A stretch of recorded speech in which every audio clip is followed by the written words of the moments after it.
Chandragupta Maurya has just formed a massive empire, the Mauryan Empire. And after doing this, he decided to give it up to his son, of course, Bindusara. Who wouldn't? Now, after Bindusara came one of the most famous leaders, Ashoka. But Ashoka wasn't always the peaceful man we know. In fact, before he became the most peaceful Mauryan Empire leader, he was the most bloody, the most ruthless, and the most violent. Welcome to episode 1 of Ashoka.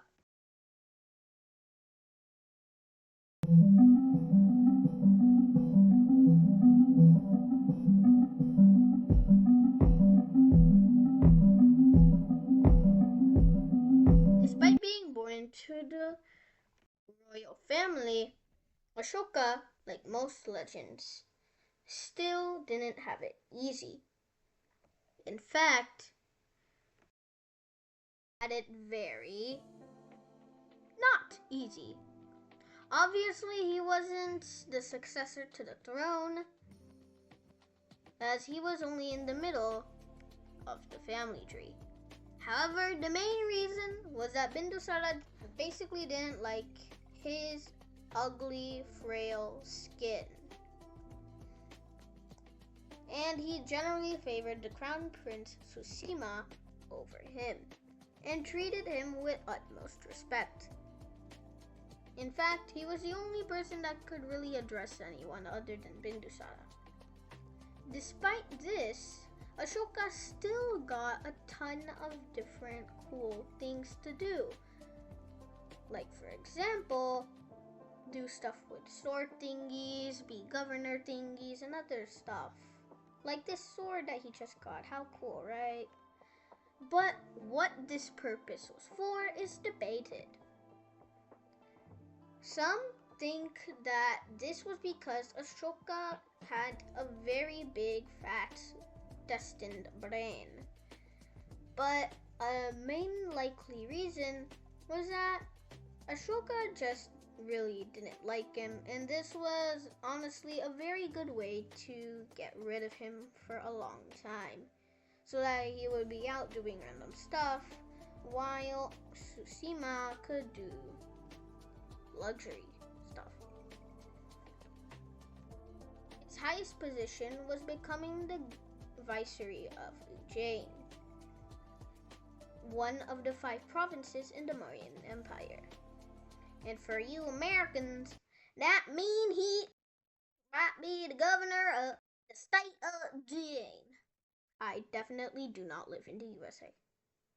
Anyway, while Ashoka was here, it kind of turned into a second school for him, as he now could learn a ton of different stuff. For example, how to govern a place, how to fight, how to rule a country. The third part was the most important.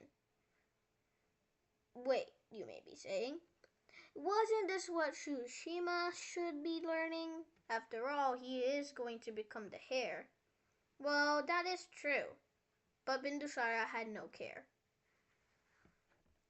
which makes it probable that he most likely was trying to get rid of Ashoka. However, this was a bad idea, as Ashoka got very popular for how powerful he was and how much of a learned person he was becoming, unlike his brother. Now this is a minister. He is bald. In a few seconds, Susima is going to randomly run around the palace and bonk him on his head. Wow, he just bonked him on his head. Obviously, this was a huge surprise, but the bald minister took it way more seriously. He thought that when Susima became king, he might accidentally hurt him with a sword. Maybe he might even kill him. He started to realize how great of a king Ashoka was, and realized, wouldn't it be kind of better for a viceroy like Ashoka to become king? Tsushima barely had any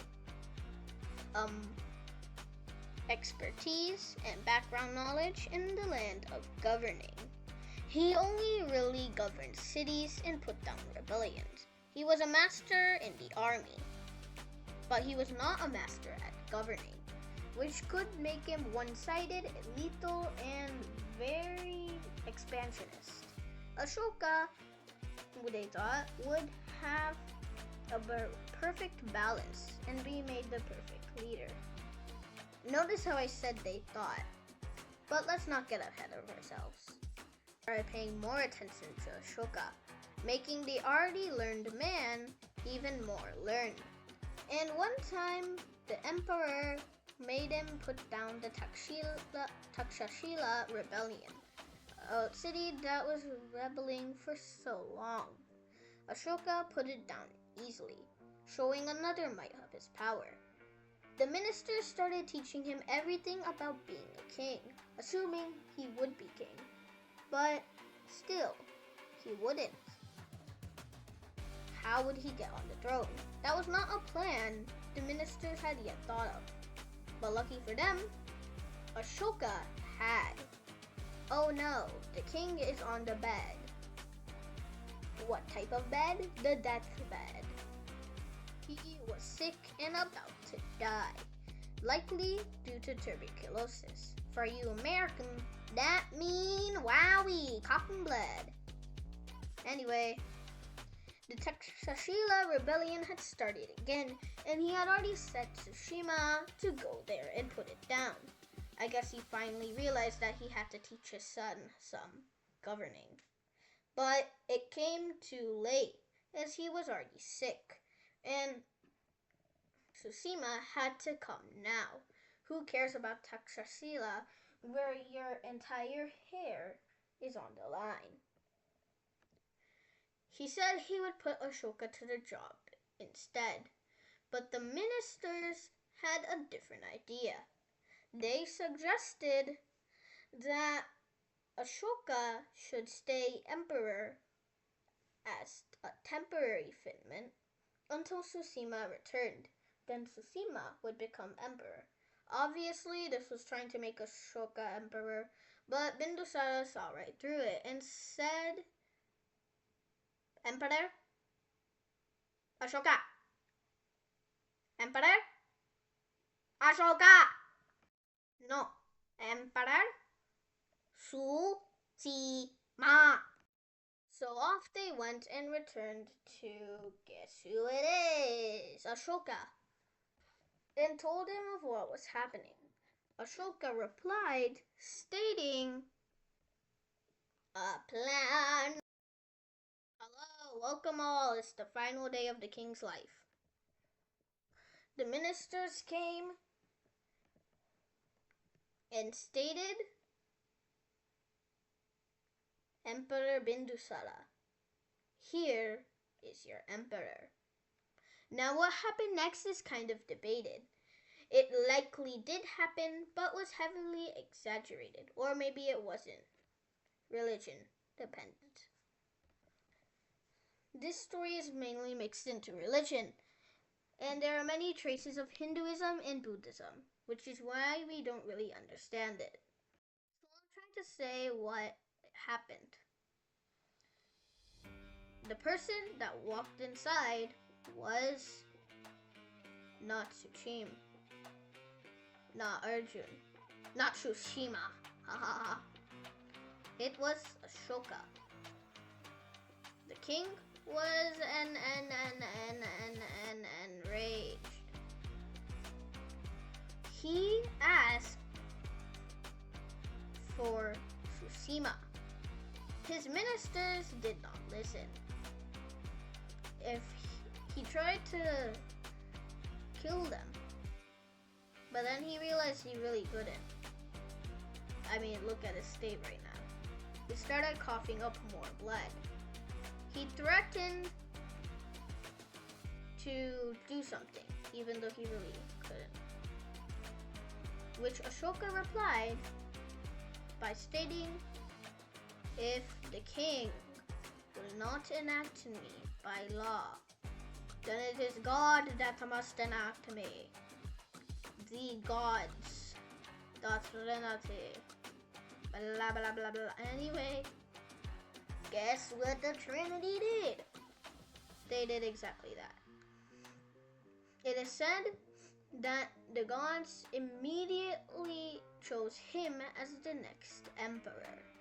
I mean, it may be history, it may be a myth, but who cares? Anyway, soon Bindusara started coughing a little bit more intensely. Blood splatter, blood splatter, blood splatter.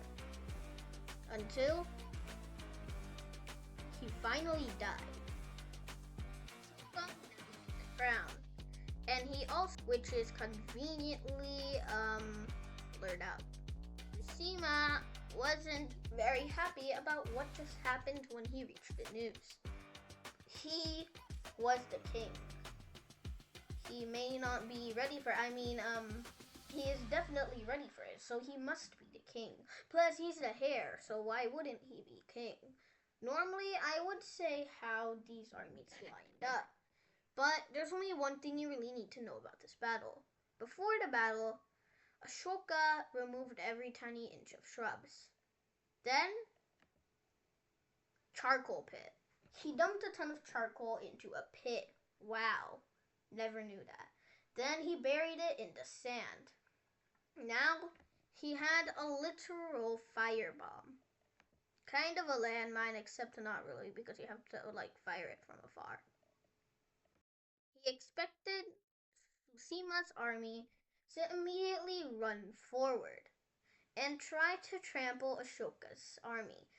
After all, Tsushima had a much larger number, while Ashoka only had the ministers and a few loyal people. I mean, there were other people, a lot of people that liked him, but they weren't really in the fighting mood. And plus, it really just started. So they ran, and they ran. Then, one elephant hoof sat down in a poorly drawn, fashioned manner. Then, somebody lit up the contraption.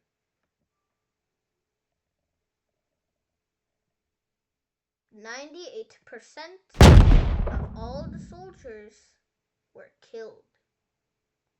The remaining 2% were massacred. So, in a nutshell, the larger part of the battle, the one with the most soldiers,